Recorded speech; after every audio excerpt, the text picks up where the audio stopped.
नमस्ते दोस्तों, welcome back to another video which is based on India's Q1 GDP growth. और ये report अभी रिसेंटली रिलीज़ हुआ है और फाइनेंशियल ईयर 2025-26 के लिए ये है। ये नंबर्स क्या बोलते हैं, इंडिया की इकोनॉमी कहाँ जा रही है और इसका आपके और मेरे ऊपर क्या लाइफ के ऊपर असर पड़ेगा, सब कुछ हम डिटेल में बात करेंगे। बिल्कुल सिंपल लैंग्वेज में विथ फैक्ट एंड डाटा इसको हम समझेंगे। तो आइए देखते हैं इंडिया का इकोनॉमिक ग्रोथ स्टोरी।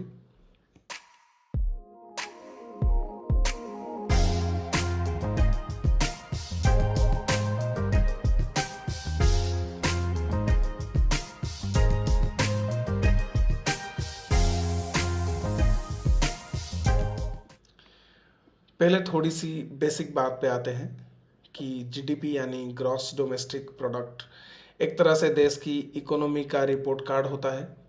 ये बताता है कि एक फिक्स टाइम में, जैसे अप्रैल से जून 2025 तक, देश ने कितना गुड्स और सर्विसेज प्रोड्यूस किया। देखिए, अभी ये रिपोर्ट 2025 और 26 के लिए आया है, तो इसीलिए हम लोग अप्रैल से जून के ऊपर बात कर रहे हैं।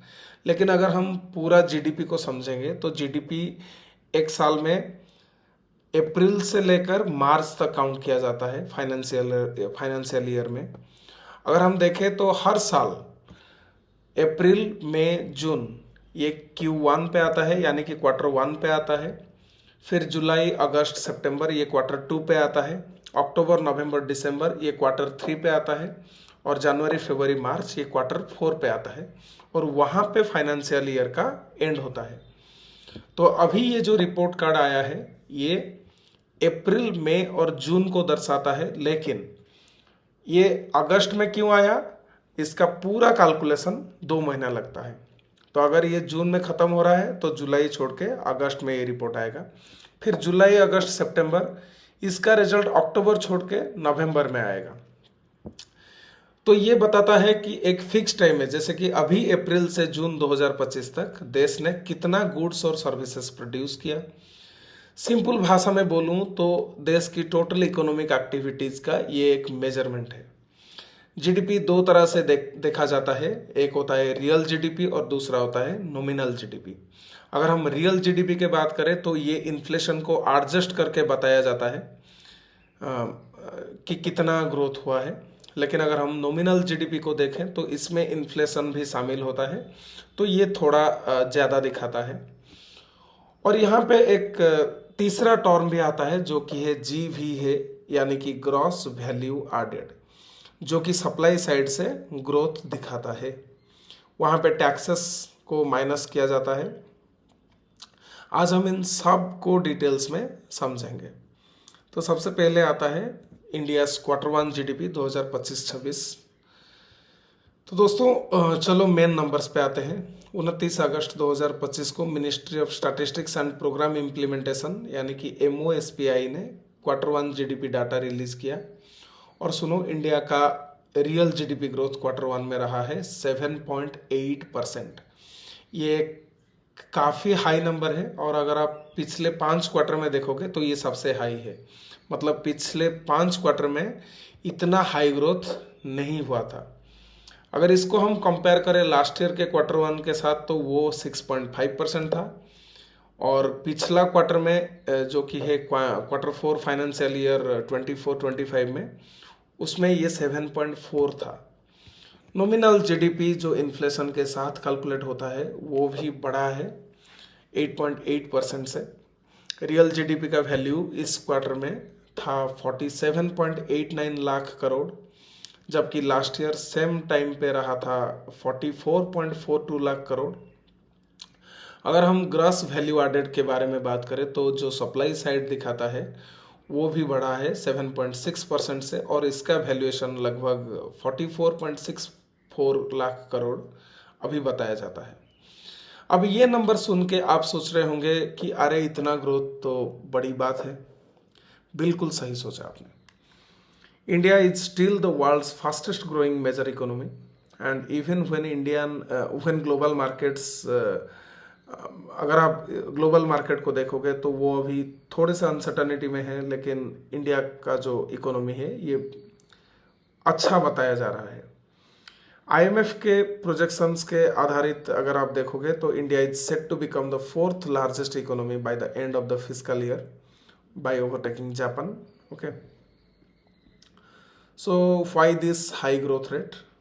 अगर इसका हम थोड़ा सा की ड्राइवर्स के ऊपर आते हैं तो ये सवाल है कि अब इतना अच्छा ग्रोथ क्यों और कैसे आया। तो चलो ब्रेक डाउन करके देखते हैं। सबसे पहले आता है सर्विसेज सेक्टर का धमाका। सर्विसेज सेक्टर ने इस बार कमाल कर दिया। अगर आप देखोगे तो 9.3% growth rate at constant prices. ये सेक्टर जैसे आईटी, बैंकिंग और टूरिज्म इंडिया की इकोनॉमी का भी एक बैकबोन बन चुका है। फिर आता है मैन्युफैक्चरिंग और कंस्ट्रक्शंस के ऊपर। तो मैन्युफैक्चरिंग ने दिया अभी 7.7% ग्रोथ और कंस्ट्रक्शंस ने 7.6% ग्रोथ अभी दिया। ये दोनों सेक्टर्स ने सॉलिड परफॉर्मेंस दिया, specially because of governments infrastructure push और प्राइवेट इन्वेस्टमेंट्स।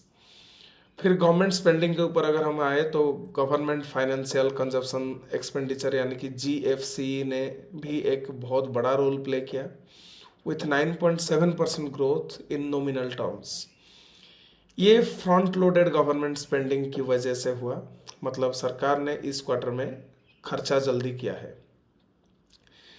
प्राइवेट कंजप्शन और इन्वेस्टमेंट के ऊपर अगर हम बात करें तो प्राइवेट कंजप्शन यानी कि आप और हम जो खर्चा करते हैं ये भी अभी बढ़ा है 7.0% से। और ग्रॉस फिक्स्ड कैपिटल फॉर्मेशन अगर हम देखें यानी कि investments in assets like factories और रोड्स की अगर हम बात करें तो वो भी अभी बढ़ा है 7 to 8% के रेंज में। ये दिखाता है कि डिमांड साइड भी अभी बहुत स्ट्रांग है। अगर हम मानसून और एग्रीकल्चर के बारे में बात करें तो इस बार मानसून नॉर्मल से 2% ज़्यादा रहा है, जिसकी वजह से एग्रीकल्चर में थोड़ी रिकवरी दिखी गई है। खरीफ के बारे में अगर हम देखें एग्रीकल्चर में तो सोइंग भी बढ़ा है अभी 3.7% से। ये रूरल डिमांड के लिए अच्छा साइन है, लेकिन एक छोटा सा कैच है। अगर हम माइनिंग सेक्टर्स में देखें तो ग्रोथ अभी नेगेटिव में आया है, यानी कि -3.1% आया है, क्योंकि फ्लड्स ने अभी काम रोक दिया है। और अगर हम इलेक्ट्रिसिटी, गैस और वाटर सप्लाई के सेक्टर्स में देखें तो वहाँ पे भी ग्रोथ थोड़ा सा स्लो रहा है, ओनली 0.5% है। लेकिन अब आते हैं थोड़े से रियलिटी चेक पे। आगे जो ग्रोथ रेट है इसको कांस्टेंट बरकरार रखने के लिए बहुत बड़े बड़े चैलेंजेस आगे हैं। जैसे कि सबसे पहला आता है यूएस टैरिफ। यूएस ने इंडिया के एक्सपोर्ट्स पे अभी 50% तारीफ लगाया है। आपको अगर पता होगा तो 25% तारीफ जो कि रेसिप्रोकल टैरिफ के वजह से लगा हुआ था इंडिया के ऊपर, और फिर एडिशनल 25% टैरिफ लग गया जो कि हम लोग रशियन ऑयल बाई करते हैं, तो कुछ सैंक्शन की तरफ से वो तारीफ लग गया है इंडिया के ऊपर। तो वो जीडीपी ग्रोथ को 20 से 90 पॉइंट तक अफेक्ट कर सकता है। ये एक्सपोर्ट्स, जॉब और प्राइवेट कंजप्शन पे असर डाल सकता है। अगर हम ग्लोबल अनसर्टनिटीज़ के बारे में देखें तो जियोपॉलिटिकल टेंशंस भी अभी बहुत ज़्यादा है। ग्लोबल फाइनेंशियल मार्केट वोलाटिलिटी भी अभी रिस्क में है। आरबीआई गवर्नर संजय मल्होत्रा ने कहा कि ग्लोबल ग्रोथ अभी म्यूटेड है और इन्फ्लेशन भी कुछ जगह बंद रहा है। फिर बात करते हैं इन्फ्लेशन और डिफ्लेटर इफेक्ट के ऊपर। इस क्वार्टर में जीडीपी ग्रोथ हाई दिखा, क्योंकि डिफ्लेटर यानी कि इन्फ्लेशन का मेजर थोड़ा सा सॉफ्ट रहा। लेकिन आगे जाके जब ये इफेक्ट रिवर्स होगा तो ग्रोथ थोड़ा स्लो हो सकता है। फिर आता है प्राइवेट इन्वेस्टमेंट स्लो डाउन। अगर आप प्राइवेट कैपेक्स यानी कि इन्वेस्टमेंट के बारे में देखोगे तो उसमें थोड़ी रिकवरी दिखी है, लेकिन ये अभी भी स्लो है compare to government spending. Chief economic adviser V Anant Nageswaran ने कहा कि जुलाई 2025 के हाई फ्रीक्वेंसी इंडिकेटर्स दिखाता है कि ग्रोथ का मोमेंटम कंटिन्यू हो सकता है, स्पेशली फेस्टिव सीजन और जीएसटी कट्स के साथ। अभी आपको पता होगा अगस्त 15, 2025 में अभी लाल किले से प्रधानमंत्री नरेंद्र मोदी जी ने अनाउंस किया है कि जीएसटी में थोड़ा सा रिडक्शन आएगा, जो कि हमें दिवाली में कुछ गिफ्ट की तरह मिल सकता है।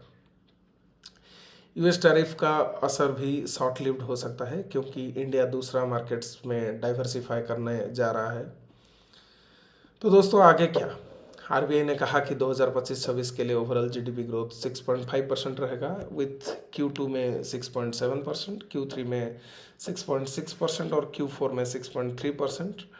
डेलॉयट का एस्टिमेट है कि 6.4 से 6.7 ग्रोथ का इस फिस्कल ईयर में होगा। IMF ने भी इंडिया के ग्रोथ प्रोजेक्शन को रिवाइज किया है, और यहाँ पे उन लोगों ने कहा है कि 6.4% 2025 के लिए ये रहेगा, और लॉन्ग टर्म में इंडिया का जीडीपी 2027 तक 5 ट्रिलियन तक पहुँच सकता है, और 2028 तक जर्मनी को ओवरटेक कर सकता है। और वहाँ पे अगर हम जर्मनी को ओवरटेक करते हैं तो इंडिया थर्ड लार्जेस्ट इकोनॉमी बन सकता है पूरे विश्व भर में। की फैक्टर्स के बारे में अगर हम देखें तो सबसे पहले पॉलिसी रिफॉर्म्स है, गवर्नमेंट की इंफ्रास्ट्रक्चर पुश और डिजिटल इंडिया जारी रहेगा। अभी कंज्यूमर कॉन्फिडेंस थोड़ा लो है, अगर देखेंगे तो इन्फ्लेशन लो होने से स्पेंडिंग बढ़ेगा। अगर इन्फ्लेशन को लो किया जाता है या फिर लो मेंटेन किया जा सकता है तो फिर कंज्यूमर का कॉन्फिडेंस आएगा और लोग पैसा खर्च करेंगे। ग्लोबल पोजीशनिंग अगर हम देखें तो इंडिया आज अ मैन्युफैक्चरिंग और टेक हब बन रहा है। तो अब ये सब नंबर्स का आपके लाइफ से क्या लेना देना। देखो, हाई जीडीपी ग्रोथ का मतलब है ज़्यादा जॉब्स, बेटर सैलरीज और इंफ्रास्ट्रक्चर में इम्प्रूवमेंट। रूरल डिमांड बढ़ने से फार्मर्स और स्मॉल बिजनेसेस को फ़ायदा होगा, लेकिन यूएस टैरिफ और ग्लोबल अनसर्टेनिटीज के असर प्राइसेस पर पड़ सकती है, तो थोड़ी सी इन्फ्लेशन आ सकती है। तो यहाँ पे आपके लिए एक टिप भी है, अपने इन्वेस्टमेंट पे आप ध्यान दीजिए, specially in sectors like manufacturing, IT, infrastructure, क्योंकि ये ग्रो कर रहे हैं। और गवर्नमेंट स्कीम्स जैसे कि पीएलआई यानी कि प्रोडक्शन लिंक्ड इंसेंटिव्स पे भी थोड़ा नज़र रखें। तो दोस्तों ये थी इंडिया के Q1 जीडीपी 2025-26 की पूरी कहानी। उम्मीद है आपको ये समझ आया और पसंद आया। अगर वीडियो अच्छी लगी तो लाइक करो, शेयर करो और चैनल को सब्सक्राइब करने को ना भूलें। बेल आइकन को दबा भी सकते हैं ताकि आपको नया वीडियो का नोटिफिकेशन मिल सके। Thank you very much.